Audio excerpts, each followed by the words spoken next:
Welcome back to my YouTube channel hut of knowledge. तो आपको screen पे दिख ही रहा होगा हम कौन सा चैप्टर पढ़ने वाले हैं। आज के इस सेशन में हम पढ़ेंगे क्लास 8 का साइंस एसचन chapter number 12 that is friction. So let's get started. Friction के अंदर हम सबसे पहले क्या देखने वाले हैं कि क्या क्या इसके अंदर टॉपिक्स कवर होने वाले हैं फ्रिक्शन चैप्टर में। दैट वन इज सबसे पहले हमारे पास फोर्स ऑफ फ्रिक्शन होएगा। फ्रिक्शन का क्या कौन सा फोर्स होता है, उसके बाद फैक्टर्स अफेक्टिंग फ्रिक्शन, फ्रिक्शन के फैक्टर्स कैसे अफेक्ट करते हैं, कोज क्या है फ्रिक्शन का कि होता क्यों है फ्रिक्शन, सरफेस की इरेगुलरिटीज़ का मतलब क्या होता है, static friction, sliding friction and rolling friction क्या क्या होते हैं। फ्रिक्शन एक नेसेसरी एविल भी है हमारे लिए, उसकी एडवांटेजेस भी होंगी और ऑब्वियसली उसकी डिसएडवांटेजेस भी होंगी। Methods of increasing friction and decreasing the friction, use of wheels and ball bearings. Ball bearings मतलब जो आपकी छोटी छोटी लोहे की बॉल्स होती हैं या मेटल्स की कोई बॉल्स होती है व्हील्स के अंदर, उनको हम बोलते हैं ball bearings. Fluid friction, friction liquid के केस में और गैस के केस में, जैसे हमने लास्ट चैप्टर में फोर्स का पढ़ा था, फोर्स इन लिक्विड का फोर्स और गैस का फोर्स जो एग्जर्ट होता है, प्रेशर एग्जर्ट होता है। उसके बाद है रिड्यूसिंग ड्रैग। रिड्यूसिंग ड्रैग क्या होता है, स्ट्रीमलाइन शेप क्या होता है। इन सब टॉपिक्स को हम इस चैप्टर के अंदर कवर करने वाले हैं। सो लेट्स गेट स्टार्टेड। सबसे पहले आप मुझे ये बताओ फ्रिक्शन होता क्या है, फ्रिक्शन क्या होता है, क्यों होता है। जैसे मतलब क्या करते हैं हम, फ्रिक्शन किसको बोलते हैं, कोई भी अगर एक बॉल आ रही है, किक किया आपने बॉल को, ठीक है, उसके बाद वो क्या करती है, बॉल किसी न किसी पॉइंट पे जाके स्टॉप हो जाती है। वो स्टॉप क्यों होती है, फ्रिक्शन क्या होता है उसके अंदर छुपा हुआ है कि वो उस जगह पे जाके क्यों स्टॉप होती है। तो इसको हम देखने के लिए आगे स्टडी करते हैं। So let's start with me. When we push a box lying on the floor with a small amount of force, जब हम क्या करते हैं एक बॉक्स को फ्लोर के ऊपर रखते हैं, एक स्मॉल अमाउंट का फोर्स लगता है उस पर। तो यहाँ से हम स्टार्ट करते हैं। When we push a box lying on the floor with the small amount of force, जब एक बॉक्स रखा है हमारा फ्लोर के ऊपर, उसको अगर हम थोड़े से फोर्स के साथ उसको धकेलते हैं तो it does not move at all, वो वहाँ से मूव नहीं करता। इट मीन्स दैट जो सरफेस है फ्लोर का on which the box is resting exerts some force on the box which acts in the direction opposite to the force of our push. इसका मतलब क्या हो रहा है, यहाँ पे जो यहाँ पे सरफेस है हमारा फ्लोर का, वो क्या कर रहा है, बॉक्स को रेस्ट पे रख रहा है, उसको मूव नहीं होने दे रहा, उसके ऊपर कुछ ना कुछ फोर्स लगा रहा है बॉक्स के ऊपर जो उसकी अपोजिट डायरेक्शन में लगता है। इसको मैं थोड़ा जूम कर लेती हूँ। इन अदर वर्ड्स, दूसरे शब्दों में क्या होएगा, some force is acting on the bottom of the stationary box. कुछ ऐसा फोर्स है जो हमारा स्टेशनरी बॉक्स है, जो रेस्ट पे बॉक्स रखा हुआ है, उसके ऊपर कुछ फोर्स लग रहा है जो अपोज करेगा उसके मोशन को। मतलब जिस साइड हम उसको पुश कर रहे हैं, उसको धकेल रहे हैं, उससे दूसरी साइड ही तो कुछ फोर्स लगेगा, तभी तो वो मूव नहीं कर पाता बॉक्स वहाँ से। This natural force between the floor and the bottom of the box which opposes the motion of the box. ये क्या हुआ, एक ऐसा फोर्स हुआ, नेचुरल फोर्स हुआ जो क्या करता है, फ्लोर है हमारा उसके और जो बॉटम है बॉक्स का उसके, उन दोनों के बीच में लगता है और अपोज करता है मोशन को। मतलब जिस साइड हमारा बॉक्स मूव कर रहा है उसकी दूसरी साइड लगता है, वो अपोजिट साइड लगता है ताकि उसको रोक सके फ्लोर के ऊपर। उसको हम क्या बोलते हैं, फ्रिक्शन बोलते हैं। Let us take an another example. जैसे एक बॉल मूव कर रही है हमारे ग्राउंड पे, स्लोज डाउन ग्रेजुअली, मतलब वो धीरे धीरे जाके स्लो डाउन करती है और स्टॉप हो जाती है कुछ डिस्टेंस कवर करने के बाद में। We know that a force is required to stop a moving ball. अब हमें क्या पता है कि एक फोर्स चाहिए हमें एक बॉल को मूव करती हुई बॉल को रोकने के लिए। This means that a force is exerted by the ground on the moving ball. इसका मतलब क्या हुआ कि एक फोर्स एक्सर्ट हो रहा है, लेकिन वो कौन एक्सर्ट कर रहा है, ग्राउंड एक्सर्ट कर रहा है मूविंग बॉल के ऊपर, जिससे वो उसके मोशन को अपोज कर रहा है, मतलब उसके मोशन के अपोजिट लग रहा है, and brings it to a stop, और उसके बाद उसको वो रोक देता है। This force which opposes the motion of the ball on the ground is also friction. जो ये फोर्स होता है जो अपोज करता है, इसको हम क्या बोलते हैं, फ्रिक्शन बोलते हैं। तो फ्रिक्शन को किस तरीके से डिफाइन करेंगे, the force which always opposes the motion. ये पहली बात तो ये कब लगेगा, जब कोई भी बॉडी मूव कर रही होगी उस टाइम पे फ्रिक्शन हमारा लगता है। तो एक ऐसा फोर्स हुआ जो हमेशा क्या करेगा, अपोज करेगा the motion of one object over the another object in contact with it. मतलब किस चीज़ का मोशन को अपोज करता है, एक ऑब्जेक्ट के मोशन को अपोज करता है जब वो किसी दूसरे ऑब्जेक्ट के कंटैक्ट में होता है और वहाँ पे मूव करता है, उसको हम क्या बोलते हैं, फ्रिक्शन बोलते हैं। Friction occurs between the two surfaces which are in contact with the each other. तो फ्रिक्शन भी कहाँ लगता है, जब दो बॉक्स हैं या कोई भी दो ऑब्जेक्ट हैं आपस में जब उनका सरफेस टच करता है, कंटैक्ट में होता है, उस टाइम पे हमारा फ्रिक्शन लगता है। For example when we push a heavy box keeped in the floor, जैसे फ्लोर के ऊपर कोई हैवी बॉक्स रखा है तो force of friction occurs between the surface of floor and the bottom of the box. Force of friction कहाँ लगेगा हमारा, एक तो सरफेस ऑफ फ्लोर पे और दूसरा बॉटम ऑफ बॉक्स पे। And in the case of the ball rolling on the ground friction occurs between the surface of the ground and surface of the ball.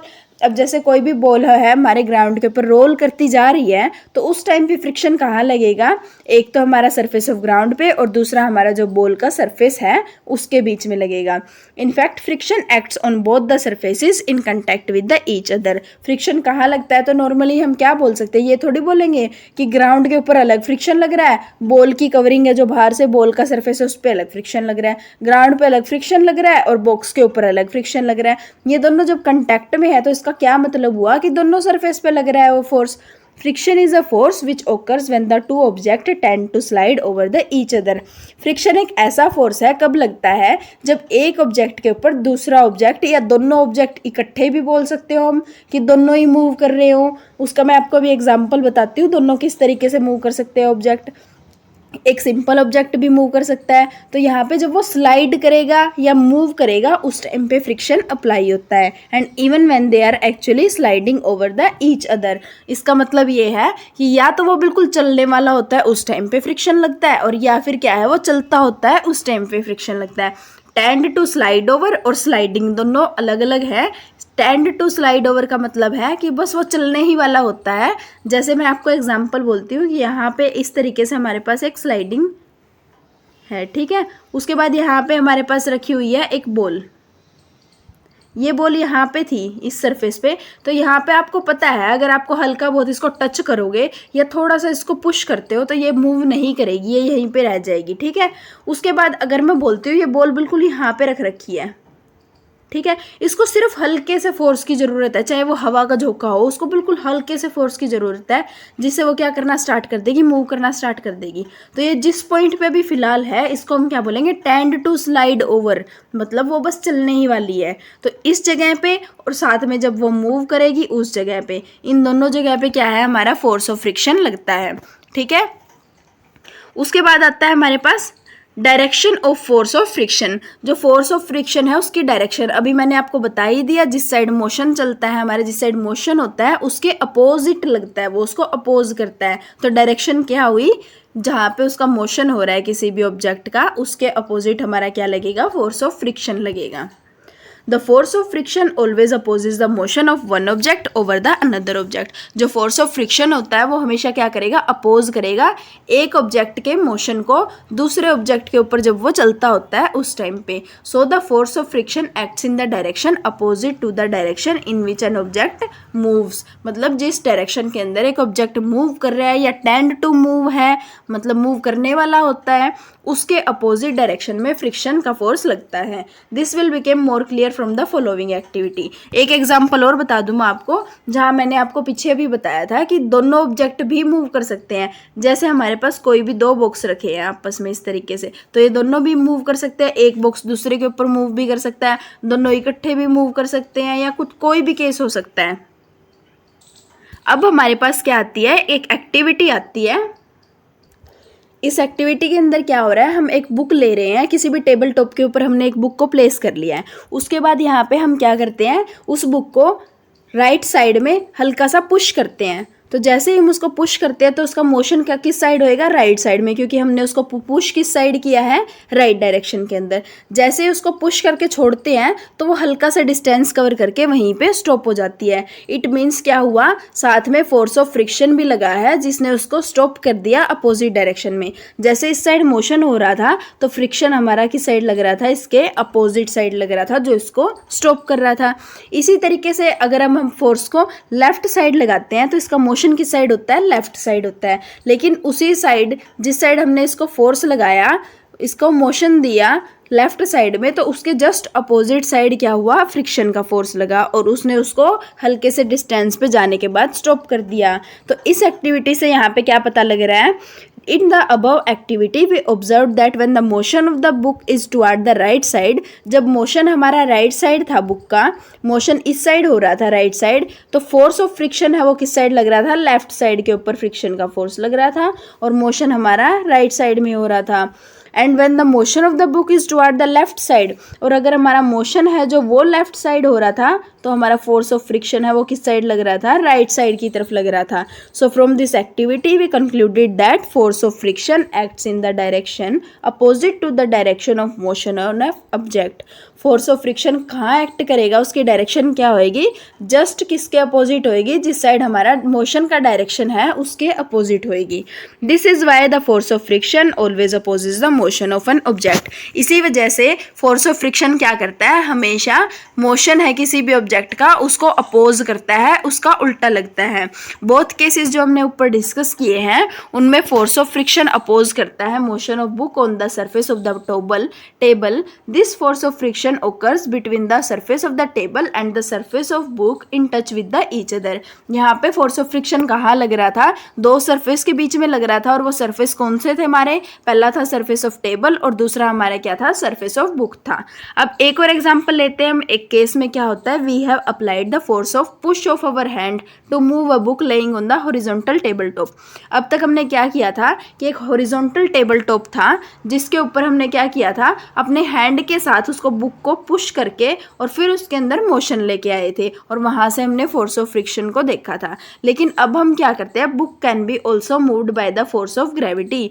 Book है force of, जैसे last lecture में हमने क्या देखा था कि कोई भी ऑब्जेक्ट है उसके ऊपर क्या लगता है, फोर्स ऑफ ग्रेविटी लगता है. अगर हम उसको ऊपर की साइड छोड़ते हैं तो वो अपने आप अर्थ की सेंटर की तरफ आता है, मतलब फोर्स ऑफ ग्रेविटी लगता है अर्थ का. तो इसी तरीके से अगर हम बुक को ऊपर से छोड़ेंगे या फिर उसको टेबल टॉप पे टेढ़ा कर देंगे तो वो अपने आप नीचे की साइड गिरेगी. क्यों, फोर्स ऑफ ग्रेविटी के कारण. तो अब की बार हम क्या कर रहे हैं, टिल्ट कर रहे हैं हमारी टेबल को. So if we tilt the table somewhat, then the book kept on it will start sliding down slowly. जैसे ही हम टेबल को टिल्ट करेंगे तो बुक है वो क्या करना शुरू कर देगी, स्लाइड करना शुरू कर देगी. अब स्लाइड करना उसने क्यों शुरू किया, क्योंकि फोर्स ऑफ ग्रेविटी लग रहा है अर्थ का. तो उसने फोर्स ऑफ ग्रेविटी के कारण जो डाउनवर्ड डायरेक्शन में हमारा लग रहा था, फोर्स ऑफ ग्रेविटी नीचे की तरफ लग रहा था, तो वो क्या करता है उसमें, since the book is moving in the downward direction, तो फोर्स ऑफ फ्रिक्शन है वो अपोजिट लगेगा डायरेक्शन के, मतलब वो किस डायरेक्शन में लगेगा, जैसे हमारा यहाँ से इस तरीके से बुक मूव कर रहा था तो इस साइड हमारे बुक का मोशन था, तो फ्रिक्शन का फोर्स कहाँ लगेगा, जस्ट इसके अपोजिट लगेगा, मतलब अपवर्ड डायरेक्शन में हमारा फोर्स ऑफ फ्रिक्शन एक्ट करेगा. Now the cause of friction. अब ये फ्रिक्शन क्यों लगता है, इसका कोज क्या होता है, कि मतलब ऐसा क्यों होता है, हर एक मूविंग ऑब्जेक्ट के ऊपर ही फोर्स ऑफ फ्रिक्शन अपोज करता है उस मूविंग ऑब्जेक्ट को. Every object has a rough surface. सबसे पहली बात है, हमारा जितने भी यहाँ पे ऑब्जेक्ट हैं सबका रफ सरफेस होता है, स्मूथ सरफेस बहुत आसानी से नहीं बन पाता. तो ये हर एक ऑब्जेक्ट का रफ सरफेस होता है. Though the surface may appear to be smooth to the naked eye. अगर फॉर एग्जांपल हम ये सोच लें कि यहाँ का सरफेस बहुत स्मूथ लग रहा है लेकिन वो स्मूथ नहीं होता, उसके बावजूद भी वो बहुत ज़्यादा रफ सरफेस होता है. When we see through a microscope it is found that the surfaces of all the object have the rough edges. जितने भी सरफेस होते हैं उन सब की क्या होती है, रफ एजेस होती है, वो स्मूथ नहीं होते. Some of the particles on the surface objects are in the form of the teeny hills while others form the grooves. कुछ एक पार्टिकल्स किसी सरफेस ऑफ ऑब्जेक्ट के हिल्स बनाते हैं, टीनी टीनी इस तरीके से ऐसे हिल बनाते हैं किसी ऑब्जेक्ट के ऊपर, या फिर किसी सरफेस के ऑब्जेक्ट के ऊपर जो पार्टिकल्स होते हैं वो ग्रूव्स बना लेते हैं, मतलब नीचे की साइड इस तरीके से गड्ढे भी बना लेते हैं. तो वो क्या करता है, उनका सरफेस है वो स्मूथ नहीं रह पाता. The tiny hills and grooves on the surface of the object are called irregularities of the surface. तो इरेगुलरिटीज का मतलब क्या होता है, जो रेगुलर नहीं है, मतलब जो सरफेस स्मूथ नहीं है उसको हम क्या बोलते हैं, इरेगुलरिटीज बोलते हैं सरफेस की, जिसमें हिल्स और ग्रूव्स मिलते हैं. When we try to move one object over the another object the irregularities present on their surface get entangled. जब हम किसी भी एक ऑब्जेक्ट को दूसरे ऑब्जेक्ट के साथ मूव करवाने की कोशिश करते हैं तो उनकी जो इरेगुलरिटीज होती है उनके सरफेस के ऊपर प्रेजेंट हो जाती है, वो क्या करती है, एक दूसरे के अंदर लॉक हो जाती है, इंटेंगल हो जाती है, जिसकी वजह से क्या होता है, मोशन का अपोज होता है. फॉर एग्जाम्पल जैसे मैं बोलती हूँ कि यहाँ पे हमारे पास हमने एक वुडन का पीस लिया जिसके इस तरीके से हिल्स एंड टॉप्स थे, ग्रूव्स एंड हिल्स इस तरीके थे उसका टॉप के ऊपर।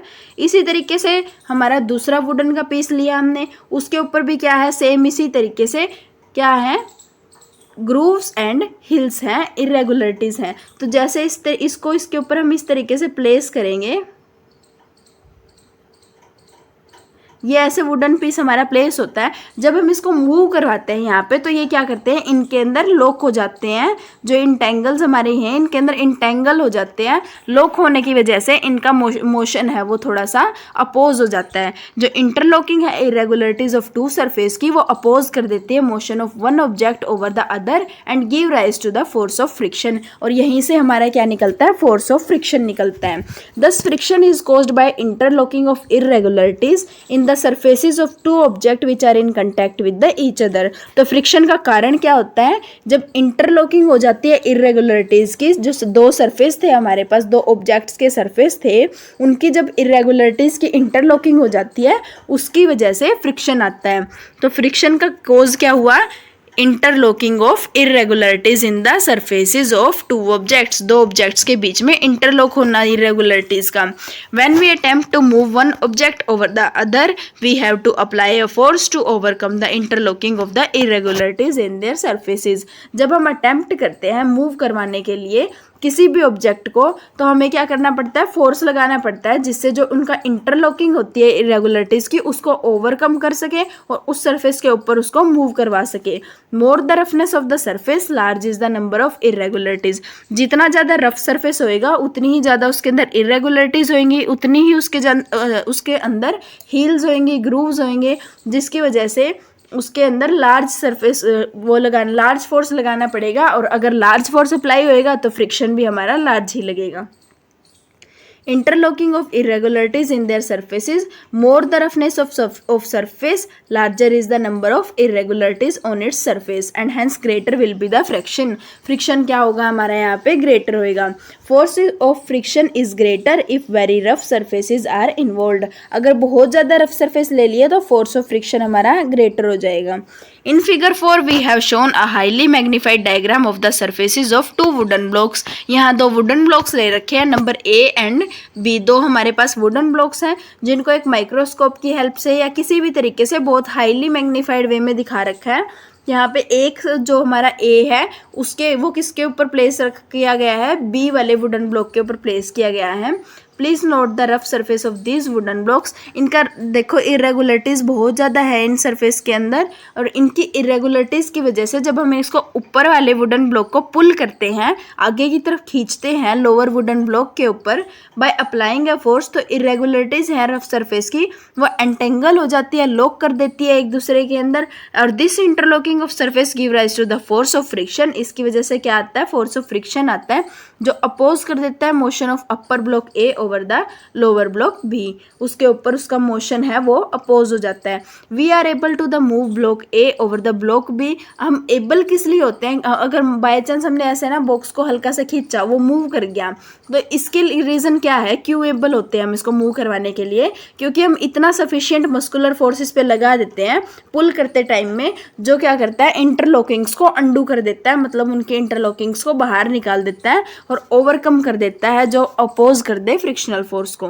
The block A moves over the block B only when the pulling force applied by us becomes greater than the force of friction holding them together. ये block है आपस में से, इसके ऊपर मूव कैसे करेंगे, कब मूव करेंगे, जब जो हम फोर्स लगा रहे हैं वो किससे ज़्यादा होएगा, जो इनका होल्डिंग का फोर्स है ना आपस में, जो इन्होंने आपस में फोर्स को इंटरलॉक कर रखा है आपस में ग्रूव्स को और हिल्स को, उनकी वजह से जो फ्रिक्शन फोर्स लग रहा है उसको जब हम ओवरकम कर देंगे तो वहाँ पे क्या हमारा ये जो वुडन ब्लॉक है वो पुल कर जाएगा, मूव कर जाएगा। Friction is small for smooth surfaces. जितने भी स्मूथ सरफेसेस होते हैं, जैसे ग्लास बोल सकते हैं हम, आइस बोल सकते हैं, इनके ऊपर फ्रिक्शन स्मॉल होता है। स्मॉल क्यों फ्रिक्शन होता है, क्योंकि ये कंप्लीटली स्मूथ नहीं होते, इनके अंदर भी हल्का बहुत ग्रूव्स और हिल्स होते हैं, थोड़ी बहुत रफनेस होती है। Friction is much greater for the rough surfaces. Rough surfaces के लिए फ्रिक्शन बहुत ज़्यादा होता है।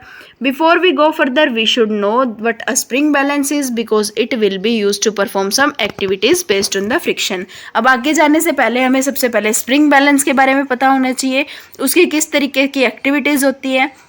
स्प्रिंग बैलेंस क्या होता है? एक ऐसा डिवाइस होता है जो यूज़ किया जाता है for measuring the force acting on an object. किसी भी ऑब्जेक्ट के ऊपर कितना फोर्स लग रहा है उसको मेज़र करने के लिए एक डिवाइस बनाया गया है। तो स्प्रिंग बैलेंस एक ऐसा डिवाइस है जो मेज़र करता है फोर्स किसी भी ऑब्जेक्ट के ऊपर लगे हुए को। The spring balance contains a coiled spring which gets stretched when a force is applied to its free end। यहाँ पे क्या होता है, जैसे हमारे पास एक फ्री एंड होता है और दूसरा जो ऊपर वाला एंड होता है, इसको हम कहीं टाई करके रखते हैं, या तो किसी वॉल के ऊपर या किसी तरीके से भी इसको हम टाई करके रखते हैं ऊपर। तो जो स्प्रिंग बैलेंस होता है इसके अंदर क्या होता है, कोइल्ड स्प्रिंग लगा होता है, इसके अंदर होता है इस तरीके से कोई कोल्ड स्प्रिंग होता है जो स्ट्रेच करता है जब इसके ऊपर हम फ्री एंड के ऊपर कोई भी फोर्स लगाते हैं। जैसे हमारे पास जो फ्री एंड है इसके ऊपर अगर हम हैवी वेट रख देते हैं तो ये क्या करता है, स्ट्रेच हो जाता है। हमारा स्प्रिंग पहले इस तरीके से था, जैसे ही हमने इसके ऊपर वेट रखा तो ये किस तरीके से हो गया, स्प्रिंग इस तरीके से स्ट्रेच हो गया। स्ट्रेच का मतलब वो खुल गया। The extent by which the spring gets stretched is a measure of the force applied। जितना हमारा स्ट्रेचिंग होती है स्प्रिंग के अंदर उतना ही फोर्स अप्लाई होता है। Larger the stretching of the spring, greater will be the magnitude of force applied। जितनी ज़्यादा स्ट्रेचिंग होएगी उतना ही ज़्यादा मैग्नीट्यूड होएगा फोर्स लगाने का। The stretching of spring or magnitude of force is indicated by the pointer attached to the spring which moves on the graduated scale। यहाँ पे क्या होता है, जो स्ट्रेचिंग होती है स्प्रिंग की और जो मैग्नीट्यूड देखते हैं हम फोर्स का, वो किस तरीके से देखा जाता है, indicated by a pointer attach to the spring. Spring के ऊपर एक पॉइंटर लगा हुआ होता है, यहाँ पे ये यहाँ शो कर रखा है हल्का सा, तो एक पॉइंटर लगा हुआ होता है जो जिससे हमें क्या पता लगता है, उसकी स्ट्रेचिंग पता लगता है और उसके साथ में कितना वो स्प्रिंग मूव किया उस स्केल के ऊपर उसका पता लगता है। The reading on the scale of the spring balance gives us the magnitude of force. जो रीडिंग होएगी हमारे स्प्रिंग बैलेंस के ऊपर वो किसके बारे में बताएगी, मैग्नीट्यूड ऑफ फोर्स के बारे में। When the spring balance is held vertically it is said to measure the weight of an object hung from its hook। जब हम स्प्रिंग बैलेंस को वर्टिकली हैंग कर देते हैं तो यहाँ पे वो क्या करता है, वेट को मेजर करता है। किसी भी ऑब्जेक्ट को अगर हम इसके ऊपर रखते हैं तो उसके वो वेट को मेजर करेगा, बिकॉज जो वेट होता है ऑब्जेक्ट का वो भी क्या होता है, एक फोर्स ही होता है। And when a spring balance is held horizontally, जब हम किसी भी स्प्रिंग बैलेंस को हॉरिजॉन्टली रख देते हैं तो वो क्या मेजर करता है, force being applied to pull the object on the horizontal surface. Horizontal surface से कितना फोर्स हम निकाल लेंगे, मतलब अगर मान लो कोई हैवी बॉक्स है उसके ऊपर हमने हॉरिजॉन्टली इसको इस तरीके से प्लेस कर दिया तो इससे क्या पता लगेगा कि उसका कितना फोर्स है, उसको पुल करने में, उसको खींचने में कितना फोर्स लगेगा उसके बारे में बताएगा। लेकिन अगर हमने इसको ऐसे वर्टिकली रखा है तो इसके जो हुक में हम कोई भी वेट लगाएंगे तो उसके वो वेट के बारे में बताएगा। अब नेक्स्ट टॉपिक है हमारा फैक्टर्स अफेक्टिंग द फ्रिक्शन।